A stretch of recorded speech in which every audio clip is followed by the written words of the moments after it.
The Vesperian warship emerged from hyperspace like a blade cutting through silk, its crystalline hull refracting sunlight into countless prismatic patterns across Earth's atmosphere. Behind it, dozens more ships appeared, each larger than the largest human cities. The arrival happened on what would have been an ordinary Tuesday in September 2157, transforming humanity's understanding of its place in the cosmos in mere moments. Ambassador James Harrison stood at the window of the United Earth Council chamber in Geneva, his weathered hands clasped behind his back. At 63, he had spent his life in diplomatic service, but nothing in his extensive career had prepared him for this moment. The aliens had chosen to make first contact through their automated systems, transmitting technical specifications for a quantum communication device that would allow real-time dialogue between species. "They're ready, sir," said Lieutenant Raina Patel, her dark eyes reflecting the holographic displays that filled the room. "The quantum bridge is stable." Harrison nodded, straightening his charcoal suit. The chamber itself was a marvel of human engineering, with adaptive smart glass walls and environmental systems that could accommodate various atmospheric requirements. Today, it would host its first extraterrestrial dialogue. The air shimmered, and suddenly they were there. Or rather, their holographic representations were. The Vesperians stood nearly 3 meters tall, their bodies covered in iridescent scales that shifted colors with each movement. Their leader, who introduced himself as High Commander Zyx Tal, fixed Harrison with 4 golden eyes. "Representatives of Earth," Zyx Tal's voice resonated through the chamber's translation systems. "We bring you greetings from the Vesperian Empire, sovereign rulers of 17,000 star systems." Harrison maintained his diplomatic composure, though his heart raced. "We welcome you to Earth, High Commander. We are honored by your presence." The alien scales rippled with what might have been amusement. "Honor is irrelevant, Ambassador. We come with purpose." The High Commander's hologram stepped forward, towering over Harrison. "Your species has achieved sufficient technological advancement to warrant our attention.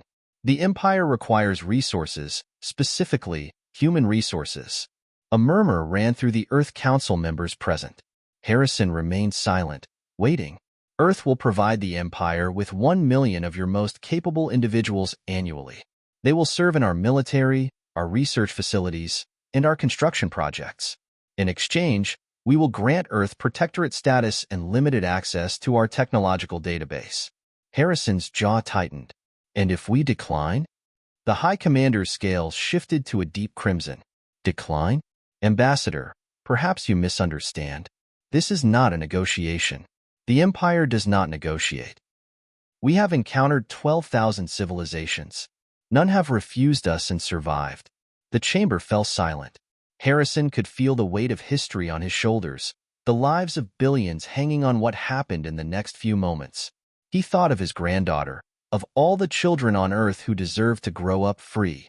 "High Commander," Harrison said, his voice steady and clear, "humanity has a response for you."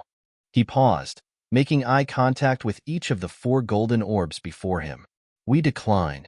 The silence that followed was absolute. Zyx Tal's scales rippled with colors Harrison's eyes couldn't fully process. "You decline?" The alien's voice carried a note of genuine confusion. "Perhaps your translation systems are malfunctioning. Let me be clear. This is not a choice. You will comply, or your species will be eradicated." Harrison smiled, a small, knowing expression that seemed to unsettle the massive alien before him. "No, High Commander. Our translation systems are working perfectly. We understand completely. And our answer remains, no." "You would condemn your entire species to extinction out of pride?" Zyx Tal's voice carried genuine curiosity now. "Not pride, High Commander. Principle. Humanity does not surrender its children to slavery, no matter how powerful the threat." Harrison stepped forward, closing the distance between himself and the alien hologram. "We have a saying on Earth, death before dishonor. It's not just words to us. It's who we are." The High Commander's scales shifted to a deep blue. "You have 1 planetary rotation to reconsider. When we return, you will either comply or face immediate orbital bombardment." The holograms flickered and vanished. Lieutenant Patel approached Harrison, her face pale but determined. "Sir, what now?" Harrison turned to address the council, his expression grim but resolved. Now? Now we show them something they've never seen before. He pressed a button on his comm device. This is Ambassador Harrison. Authorization code Delta 79 Echo. Initiate protocol Prometheus. Across the Earth, hidden facilities hummed to life. In underground bunkers and submarine bases, technologies that had been developed in secret for decades activated. Humanity had long prepared for this day, knowing that first contact might not be peaceful. They expect us to break, Harrison said, watching the massive ships through the chamber's window. They expect us to kneel. But they don't understand something fundamental about humans. He turned to face the council. We don't know how to stay down, and we're about to teach them exactly what that means. As the council chamber erupted into activity, Harrison allowed himself a small smile. The Vesperians thought they were dealing with just another conquered species. They were about to learn that humanity had teeth, and we knew how to use them. Protocol Prometheus wasn't just a contingency plan. It was humanity's best-kept secret. Deep beneath the Antarctic ice, Commander Diane Walsh stood in the control center of Project Aurora, watching as massive underground hangars awakened from decades of dormancy. The facility stretched for kilometers in every direction, housing technology that would have seemed like science fiction to the public. Status report, Walsh barked, her silvered hair reflecting the blue glow of holographic displays. All systems online, Commander, reported Chief Engineer Marcus Rodriguez, his fingers dancing across multiple interfaces. The quantum shield generators are at 98% capacity. Ghost Fleet is showing green across the board. The Ghost Fleet, humanity's answer to alien invasion. While the world had publicly focused on conventional space exploration, a secret coalition of nations had been preparing for this exact scenario. 3,000 ships, hidden in underwater bases and lunar caves, each equipped with technology reverse-engineered from crashed alien vessels discovered over the past century. Lieutenant Richardson, Walsh called out to her communications officer, "What's the status of our orbital defense grid?" "Satellites are in position, ma'am. All 15,000 units have successfully masked their weapons signatures. To the Vesperians, they look like standard communication relays." In Mumbai, Dr. Raj Kapoor led a different kind of preparation. The quantum computing facility he directed had spent the last decade developing AI systems specifically designed to hack alien technology. "Upload the virus packages to all dormant nodes," he ordered, watching as lines of code scrolled across his screens. "The moment they initiate any aggressive action, we'll have our opening." The facility's AI assistant, Arya, processed the command. "Doctor, viral packages are primed. Based on the data we gathered during first contact, I've optimized the code to target their quantum communication networks." Across the planet, similar scenes played out in secret installations. In the Mariana Trench, bioengineering labs put the finishing touches on microscopic machines that could eat through alien hull material. In the Sahara, massive underground particle accelerators powered up, ready to generate weapons that could pierce even the strongest energy shields. Ambassador Harrison's voice came through the global command network. "All stations, this is Prometheus Actual. The Vesperians will return in 6 hours. I want status reports from all division heads." One by one, the leaders of Earth's hidden defense programs reported in. Each facility represented decades of preparation, billions in secret funding, and technologies that had been kept hidden from public view to maintain the element of surprise. "Sir," Walsh reported, "Aurora Base is combat ready. Ghost Fleet can deploy within 30 minutes of your command." "Mumbai is green," Kapoor added. "Cyber warfare systems are primed and ready." Similar confirmations came in from facilities around the globe. Humanity had appeared primitive and defenseless to the Vesperians, but it was all carefully crafted deception. Earth's apparent technological level was a facade, hiding capabilities that had been developed in absolute secrecy. In Geneva, Harrison stood before the United Earth Council again. "Ladies and gentlemen, what we do in the next few hours will determine the fate of our species. The Vesperians expect us to either surrender or mount a primitive defense. They don't know about Aurora Base, the Ghost Fleet, or any of our other preparations. This is our one advantage, and we must use it perfectly." The council chamber's displays showed real-time updates from every major military installation on and off Earth. The lunar colonies had gone dark, appearing abandoned while actually preparing their mass drivers, railguns capable of launching projectiles at near-light speed. Mars base had activated its camouflage systems, disappearing completely from normal detection methods. "What about civilian populations?" asked Councilwoman Helena Torres. "We can't evacuate everyone to the bunkers in 6 hours." "We don't need to," Harrison replied. "The quantum shields will protect our major population centers, but we need to maintain absolute normality on the surface. Let the Vesperians think we're either ignorant or arrogant. Let them think we're not preparing at all." In orbit, the Vesperian fleet maintained its threatening position, unaware that they were already surrounded.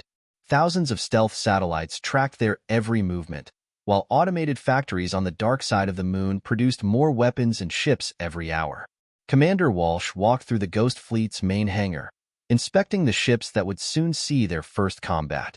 Each vessel was a masterpiece of human engineering, smaller than their Vesperian counterparts but far more maneuverable. They had been designed based on a simple principle: hit hard, hit fast, and never fight fair.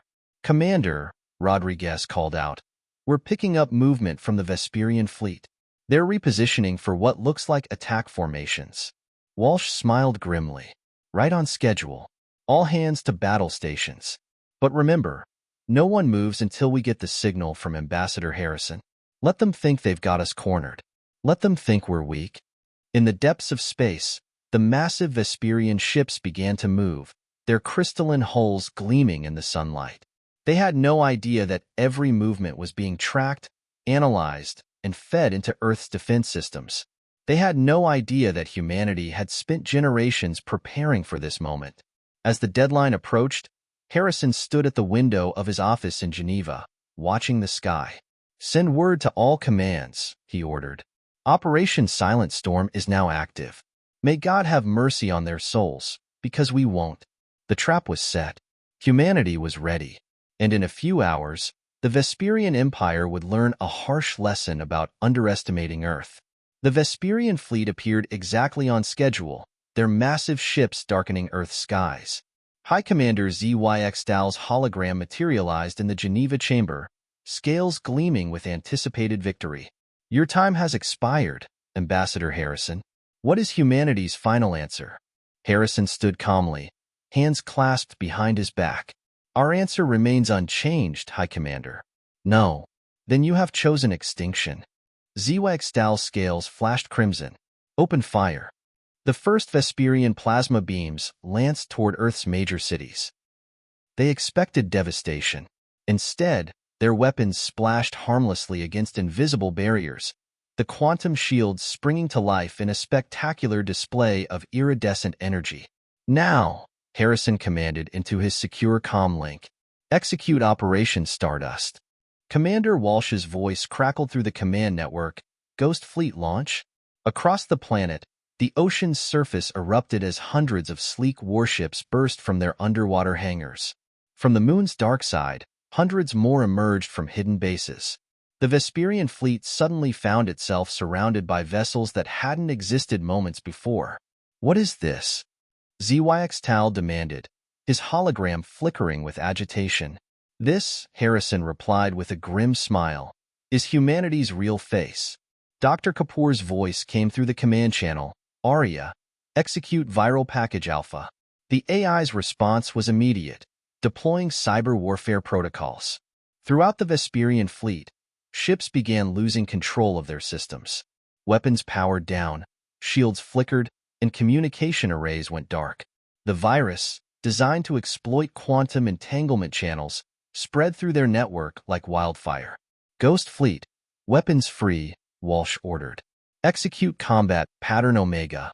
Human ships moved with impossible agility, their quantum drives allowing them to practically teleport across short distances. They struck from multiple angles, their energy weapons precisely targeting the weak points Arya had identified in the Vesperian ship's crystalline structure. In orbit, the supposedly harmless communication satellites revealed their true nature. Thousands of railguns opened fire simultaneously, launching projectiles at near-light speed. The hypervelocity rounds punched through Vesperian shields like they weren't there. In the 3 months following Earth's victory over the Vesperian Empire, the galaxy experienced a fundamental shift in its power dynamics. Ambassador Harrison found himself standing before the Galactic Assembly, a gathering of representatives from over 500 spacefaring civilizations, many of whom had lived under Vesperian dominion for centuries. The Assembly Hall on Neutral Station Nexus 7 was a marvel of alien architecture, with crystalline spires stretching into the artificial atmosphere. Species of all shapes and sizes filled the chamber, their attention fixed on the human representative. "The impossible has happened," announced Krelvor, the Assembly's ancient moderator, their bioluminescent tentacles pulsing with excitement. "A species has not only refused the Empire but defeated it. Humanity, you have the floor." Harrison stepped forward, his voice carrying across the vast chamber. "We come not to boast of our victory, but to propose a new way forward. The age of empire is over. The age of cooperation begins." In Earth orbit, Commander Walsh oversaw the dismantling of captured Vesperian vessels. Each ship was a treasure trove of advanced technology, but more importantly, they contained records of every world under Imperial control. "Dr. Kapoor," Walsh called through the quantum comm, "what have you found in their databases?" In his Mumbai facility, now expanded to process alien data streams, Kapoor's eyes flickered across holographic displays. "It's worse than we thought, Commander. The Empire wasn't just taking tributes, they were systematically strip-mining entire civilizations of their resources and talent. Some species have been reduced to near extinction." The revelation spurred humanity into action. The Ghost Fleet, no longer hidden, began missions of liberation. Each ship carried not just military personnel, but diplomats, aid workers, and technical experts. Earth had learned from its own history. Victory meant nothing without helping those who had suffered. On the desert world of Kepler, 186F, Lieutenant Richardson led a humanitarian mission to a species nearly destroyed by Imperial rule. The Zalti, insectoid beings known for their architectural brilliance, had been forced to build weapons for the Empire for 3 centuries. "We bring you freedom," Richardson announced to their ruling council, and an invitation to join the new Galactic Cooperative. Back on Earth, the United Council had expanded. Representatives from newly liberated worlds filled the Geneva chamber, each bringing unique perspectives and technologies. Dr. Kapoor's ARIA system facilitated real-time translation between hundreds of languages, enabling true cooperation for the first time in galactic history. "The key," Harrison explained to the Galactic Assembly, "is maintaining independence while fostering mutual support.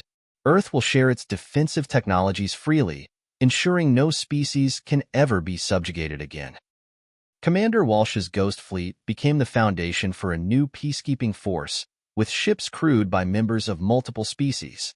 The quantum shields that had protected Earth were now being installed around vulnerable worlds, while the nanoswarm technology was repurposed for reconstruction efforts. "We're not just rebuilding worlds," Walsh told her mixed-species crew aboard the Prometheus. "We're rebuilding trust between civilizations." The Vesperians, stripped of their empire but not their dignity, were offered a choice: adapt to the new galactic order or face isolation. To everyone's surprise, many younger Vesperians embraced change, their scales shifting to previously unseen colors of hope and renewal. In Mumbai, Dr. Kapoor worked with alien scientists to expand ARIA's capabilities. "The AI isn't just a defense system anymore," he explained to a group of visiting dignitaries. "It's becoming a galactic knowledge repository, preserving the culture and wisdom of every species." The changes weren't without challenges. Some former Imperial allies resisted the new order. Pirates and warlords tried to take advantage of the power vacuum. But each threat was met with a united response. Dozens of species working together, sharing intelligence and resources. Year by year, the galaxy transformed. Trade routes opened between formerly isolated worlds. Cultural exchanges led to unprecedented technological and artistic advances. Species that had been enemies for millennia found common ground in the reconstruction effort. Harrison, older now but still dedicated to his mission, often reflected on the simple word that had started it all: no. That single act of defiance had triggered a cascade of change, leading to a future no one had imagined possible. In the Galactic Assembly, a new charter was signed. The Galactic Cooperative became official, with Earth serving not as its ruler but as one of many equal members. The charter's first article, written in every known language, enshrined the principle that had sparked the revolution.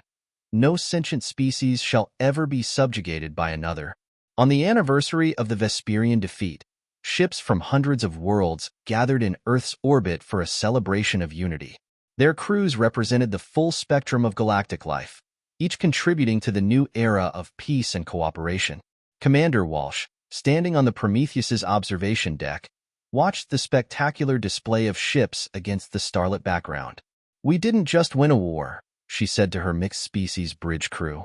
"We started a revolution, not with weapons, but with hope." In Geneva, as Harrison prepared to retire, he trained his successor, a young diplomat who had grown up in this new galactic age. "Remember," he told her, "our strength wasn't in our weapons or our tactics. It was in our absolute refusal to accept tyranny and our commitment to lifting others up once we had won." The galaxy had learned a crucial lesson. True power lay not in domination, but in cooperation. And it all began with humanity's stubborn refusal to kneel. 20 years after Earth's historic victory, the galaxy had transformed beyond recognition. The once mighty Vesperian Empire was now just one voice among many in the Galactic Cooperative, and the story of humanity's defiance had become legend across the stars.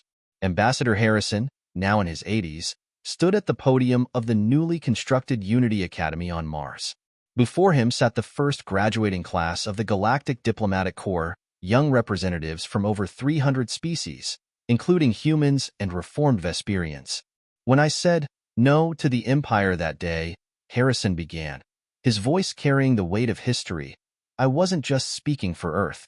I was speaking for every species that had ever faced tyranny. What we didn't know then was that one word would ignite a flame of freedom that would spread across the galaxy." In lunar orbit, the massive Unity Station served as the headquarters for the Cooperative's peacekeeping force. Commander Walsh's successor, Admiral Raina Patel, watched as ships from dozens of worlds conducted joint training exercises. The Ghost Fleet's technology had been shared and improved upon through collaboration, creating defenses that made large-scale warfare practically impossible. "Simulation complete," announced Arya, now a fully integrated galactic AI network. All crews showing 98% combat readiness, but more importantly, 100% diplomatic protocol compliance. Dr. Kapoor, his hair now white but his mind as sharp as ever, had transformed the Mumbai facility into the Galactic Institute of Technology. He walked through halls where humans studied alongside beings from across the cosmos, all sharing knowledge and culture freely. The greatest victory, he told a class of quantum physics students, wasn't defeating the Empire. It was proving that cooperation yields greater advances than competition. On the former Vesperian homeworld, a remarkable transformation had taken place. The once militant society had become a center for artistic and cultural exchange. Young Vesperians, their scales now showing previously unknown patterns of color, worked alongside other species in pursuit of knowledge rather than conquest. The last imperial holdouts had long since joined the cooperative, realizing that peaceful trade brought more prosperity than warfare ever had. The galaxy had entered what historians would later call the Great Renaissance, an unprecedented era of scientific and cultural achievement. In Geneva, the United Earth Council chamber had been preserved as a historical site. A holographic display recreated the moment of defiance that changed everything. Tourist groups from across the galaxy would stand in awe as they watched Harrison's simple "no" echo through time. But perhaps the most profound change was visible in the small moments. On countless worlds, children of different species played together in quantum-shielded parks. Trading posts that once saw tense standoffs now hosted multicultural festivals. Former enemies worked side by side on massive engineering projects that benefited all. Commander Walsh, now retired but still active in training new peacekeepers, often told cadets, "Our weapons won the war, but our humanity won the peace." The Zalti, once nearly extinct, had flourished under the new order. Their architectural genius, no longer exploited for weapons, created wonders that drew visitors from across the galaxy. Their homeworld became a symbol of resurrection and renewal. As Harrison concluded his speech at the Unity Academy, he looked out at the faces before him. Some human, some alien, all united in purpose.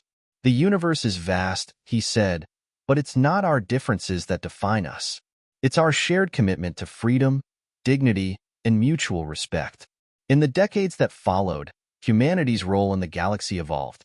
Earth became known not as the world that defeated an empire, but as the world that showed a better way. The species that dared to say no to tyranny had helped create a system where such defiance was no longer necessary. Aria's networks preserved the stories and knowledge of every member species, creating a unified database of galactic culture that grew richer with each passing year. Dr. Kapoor's final project before retirement was ensuring this knowledge would be freely available to all. The Galactic Cooperative's success inspired even distant, isolated civilizations to join. Each new member brought unique perspectives and technologies, contributing to an ever-expanding tapestry of interstellar cooperation. On the 100th anniversary of the victory, ships from every member world gathered around Earth. Their crews represented the fulfillment of humanity's greatest achievement, not the defeat of an enemy, but the creation of lasting peace.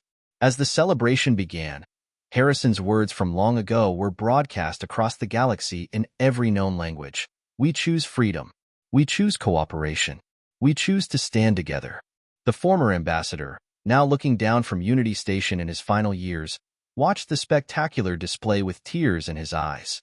The galaxy had learned what humanity had known all along, that true strength lies not in the power to conquer, but in the courage to stand up for what's right, and the wisdom to help others do the same. A young Vesperian diplomat approached Harrison, their scales showing the peaceful blue-green patterns of the new generation. Your defiance gave us all something we never knew we needed, they said softly. It gave us hope. Harrison smiled, watching the lights of thousands of ships dancing against the backdrop of stars. No, he replied. Hope was always there. We just had to be brave enough to choose it. And across the vast expanse of space, on countless worlds and stations, beings of all kinds lived in peace. A testament to the power of one word, spoken with conviction, that had changed the course of galactic history forever.